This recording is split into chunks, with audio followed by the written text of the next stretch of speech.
is good, YouTube? Quinn Wade Basketball Analysis coming to you with a quick video. I wanted to let you guys know I got some new merchandise available, not just t-shirt anymore. I got different type of t-shirt, different type of shirts and logos that you can purchase on my spread shirt, and also hoodies now.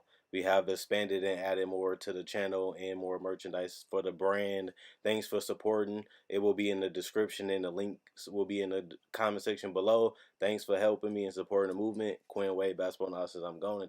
What is good, YouTube? Quinn Wade Basketball Analysis coming to you with a quick video. I wanted to talk about something that was interesting a couple months ago that I wanted to make a video, but I was kind of busy because I had to keep up with the NBA. But now since the season is suspended, I got time to think about it. And it's about Joel Embiid possibly going to Miami. I know that it most likely won't happen, but if it does, it is interest. Obviously, Joel Embiid is one of the top players in the world, one of the most versatile bigs in the world. Not only that, he's a great defender and rim protector and a guy that can really score and cause a lot of problems out there for a lot of teams, especially in the East. And when you look at this, team, you look at Philly, it's obvious that Joel Embiid will fit perfectly in Miami. The problem is, can he stay healthy? The problem is, can he stay productive? And how far can they go? Miami is a team that's looking for that piece that can really take them over the top with Jimmy Butler. That was a steal. Getting Jimmy Butler to come to Miami and for him to play the type of way he played this season, possibly an all NBA caliber season, definitely proven to be an all-star, really showed his all-around game this year, showing his improved playmaking. His defense was solid, not the greatest, but it was solid. He showed that he can still score the basketball. And he's one of the top players still in his league. And you have to give him credit for that. And he went to Miami. A lot of people criticized it. A lot of people didn't agree with it. But they actually have a better record than Philly. And even though Philly would have been interesting because they had so much talent on paper that you thought that would be the best fit for him, Miami was an underrated team all season until we started realizing that this team is really good. We didn't see the improvements that Bam will make becoming an all-star. They made some other acquisitions to change up the roster, get more perimeter help. They bring in Robinson and Tyler Hero to give them outside shooting to space the floor. Goran Dragic had a great six-man of the year candidate season. And Kendrick Nunn was a guy that came out of nowhere. We knew he could play, but we didn't know he could be a solid player consistently throughout the season. Actually, one of the top four rookies this season, all season long, and actually was the rookie of the year for the first couple months, probably for the first 3 to 4 weeks in a month span. He probably was rookie of the year before John Morant out consistency him for the reward. But other than that, when you look at this team has the role players and they have the coaching. They have Jimmy Butler, the guy that's the perimeter player that can defend, guard, and switch multiple positions. But not only that, can get a bucket in the pick and roll, can get a bucket in the post, can get a bucket in isolation, and still facilitate when he finds guys cutting it open for three. I love what they're doing in Miami. I underrated Miami. I did have them being a playoff team. I did have them being one of the better teams in the East. But I didn't see the fact that they was closer to getting to a title than we thought. And Bam has continued to improve, but people don't realize this. But if I'm Philly and I'm willing to give you Joel Embiid, we've seen that Jimmy Butler loves Joel Embiid. They still communicate to this day. They still have love for each other. They still want to play with each other. Joel Embiid has said in interviews that he misses Jimmy Butler as a teammate. And as soon as he got booed by the Philadelphia crowd, he was ready to let, hey, Jimmy Butler said what he had to say. Joel Embiid said what he had to say.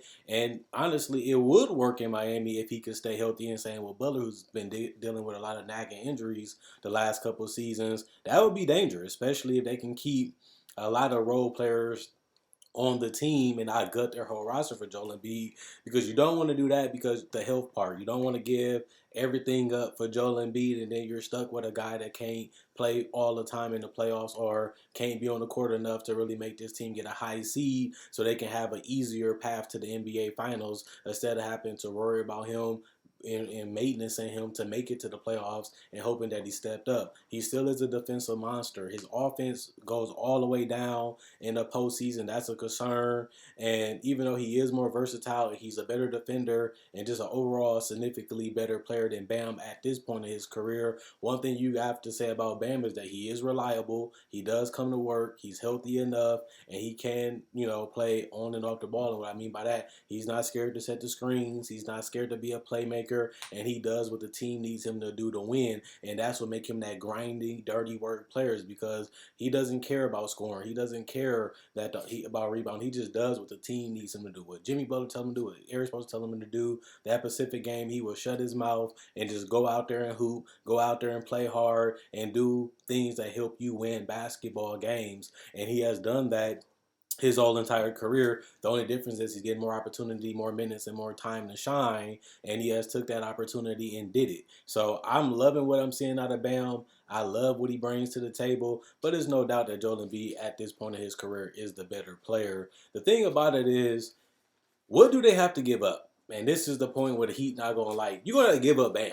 If I'm Philly, even though I have Al Horford, even though I have Ben Simmons and Tobias, I still need a piece because Al Horford, his contract and the way he's playing in Philly right now, he's not the hottest guy that I want. Tobias Harris, his contract is high considering that he's just a scorer.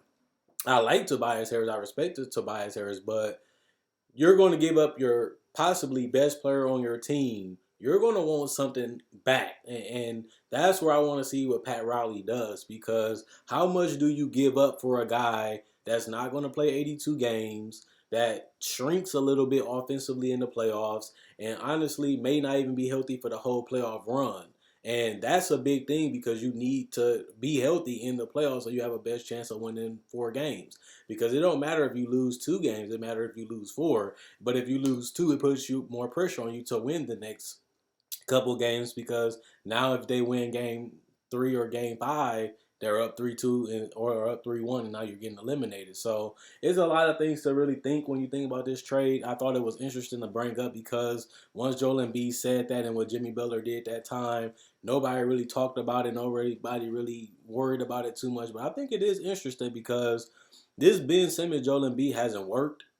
And even though they are 2 superstar players, 2 all-star players, and they have been able to help this team win 50 games for multiple seasons, they just don't play well together. They don't really combine and play off each other well, and they don't mesh because they both not great shooters. They both not great perimeter players, and even though they both great defenders at their positions and versatile to guard multiple, they just don't have the offense ability to really put enough pressure and really hurt a team as individuals. So they both are very flawed. They both are guards that sometimes guys that you can guard 1-on-1 and allow them to bust shots, or they might struggle that night. So they're not reliable offensively every single night to be ready for a playoff game. So I think that this is something that I'm interested in. This is something that I wanted to know what people thought about. Just because if I want Joel Embiid, what is I'm really going to give up? If I'm Philly, do I want Bam? He is an all-star. You won't really need him if you're Miami just because Joel Embiid will be taking his spot.